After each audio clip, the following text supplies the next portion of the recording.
things first, now joined by three-time Super Bowl champion, former head coach Eric Mangini. Three rings right here. Good to see you. How are you doing? Good morning. How are we doing? Good, thank you. You're right, we don't.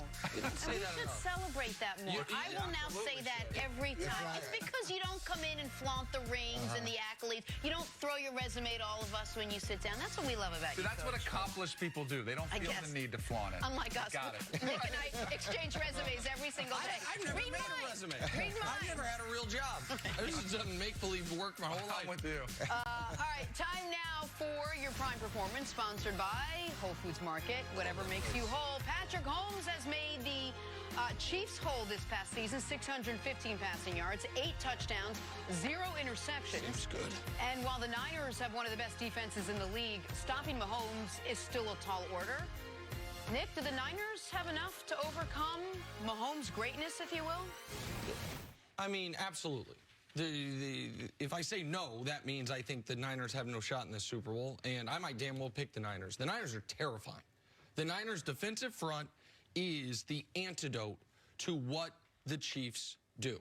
It is I understand it's a different defensive system. Why are you smirking at me, Coach? Because he's trying to sell that he's not going to pick the Chiefs. It's so funny. Like, it's almost like you're worried about picking the 49ers because it'll affect some sort of cosmic it's force none of those things. That's guiding I'm not your Kansas City superstitious. Chiefs. I don't believe in any of that stuff. Okay.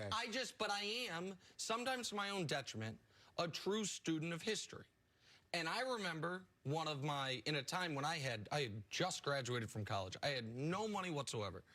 And still to this date, one of my biggest gambling losses of my life was the 07 Pats. How can they lose? It's the most dominant offense I've ever seen. It's a quarterback at the peak of his powers, plus Randy Moss, plus they just crush everyone. Oh, I'm supposed to be worried about Justin Tuck. Okay, and then I watched a team with Strahan, and obviously these guys, Strahan's a Hall of Famer, a team say, well, the way we stop your passing attack is we have 7 guys when throughout the season, teams have had 6 or 5. It's like we're playing with 12 or 13 men because we can create the pressure other teams create by sending extra men or blitzes with just 4 people. And then I saw him do it again 4 years later with a very similar system. I think this defensive front is better than what those Giants had. It certainly has more, maybe I'm too high on just raw talent, but the guys, Nicky Bosa and his fellow monsters, and so if this is a game where Patrick doesn't have time, where they finally, some team for the first time ever does what coach has been imploring teams to do for 2 years, where they don't let him escape, where they keep him in the pocket, and all of a sudden it's a low-scoring-ish game, and it's going to be about the Chiefs stopping the Niners' rushing attack, that's scary. And so the Niners' defense and that front four, to me, Coach, can be the ultimate equalizer, more so than if you had 3 Hall of Fame guys in your secondary. That, I think, is easier to overcome than a dominant front four pass rush. Look, if you have 3 Hall of Fame players on one side of the ball, regardless of where they are, you're going to be pretty good. The defensive line does create a lot of issues for people. And the one thing about the 49ers approach, though, is it's not just rushing with 4. There's quite a bit of blitzing that's mixed in there as well that Patrick's going to have to sort out.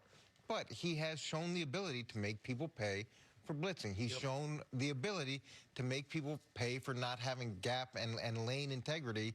And when you watch the 49ers rush, there are plenty of examples where quarterbacks have the chance to scramble and extend plays. And I think that's got to be the starting point.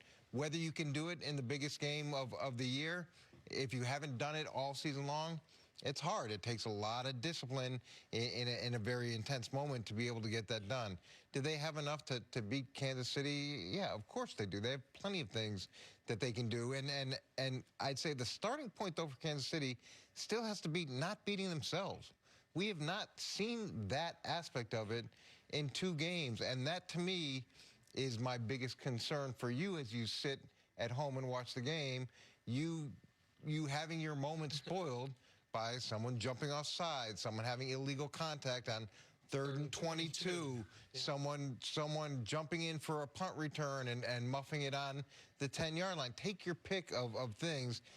That, to me, has got to be the starting point, and hopefully you won't be looking at, and we won't be looking at this game as the one that Kansas City threw away as opposed to because the AFC Championship game, that's what how many times I brought up D Ford lining up offsides? Right. 1,000 times, which is exactly what you're talking about. A totally unforced, unneeded error. They absolutely have enough to overtake the Chiefs.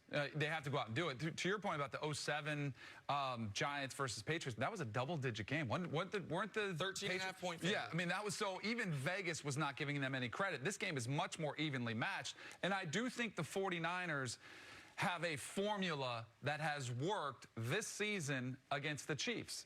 And it was the Titans had it for a half, but the Colts and Texans back-to-back weeks, and they were not as talented on either side of the ball as this 49ers team, were able to dominate the time of possession, to limit the amount of times that Patrick Mahomes can actually touch the football and go out there and make all those crazy plays. They just showed the ability to absolutely annihilate a team on the offensive side of the ball and to only require their quarterback to throw it 8 times. They've got a formula. I don't think they can replicate that exact performance, but I absolutely think they could get enough out of their offense where they can play keep away a little bit. And if you find yourself in a game like the last 2 where the Chiefs have been down by double digits, at some point you play with fire enough, you're going to get burned. Because can the Chiefs have another way of winning if you contain Patrick Mahomes, if they can slow him down, if they can throw him off? Is Andy Reid going to go back to letting them run the ball more than we saw last week? Oh, I think if Patrick doesn't have a good game, the only chance the Chiefs have is if Garoppolo makes massive mistakes. But the problem is, if Patrick isn't having a good game, I don't think Shanahan's going to put the game in Garoppolo's hands. Right. And so, is there a scenario Mecole Hardman has a kick return touchdown, and there's other reasons the Chiefs get ahead? Sure. But those are all, 1%ers. Go ahead. I give Kyle so much credit last game for his willingness to stick to the run. There are not many coaches, head coaches, especially offensive-minded head coaches and young head coaches that would have the willingness to do that. But to me, that showed a level of discipline that I really respect. Here's what's so terrifying if you're a coach against this Chiefs team. You could say, well, if Mahomes is having a bad game, he still, in the back of your mind, he still can put up 4 touchdowns in 1 quarter, like he did in the second quarter against the Texans. So I think that's always has to be in there, where you can't just go into your 4-minute offense, at the start of the second half. You still have to keep in the back of your mind, well, that's always in there, and that could be really tempting. And I think it absolutely burned the Titans, because they did get away from that, and then they saw the reality, and they were starting to chase it way too soon. And I think Kyle Shanahan will stick to the run longer, but it's still such a temptation because you know how dangerous they are no matter how bad things look. All right, let's take a break. Stick around, Coach. Coming up, should Tom Brady be concerned that Patrick Mahomes is going to pass him as the GOAT? Oh, he's worried. He's losing sleep, Coach. First things first. Coach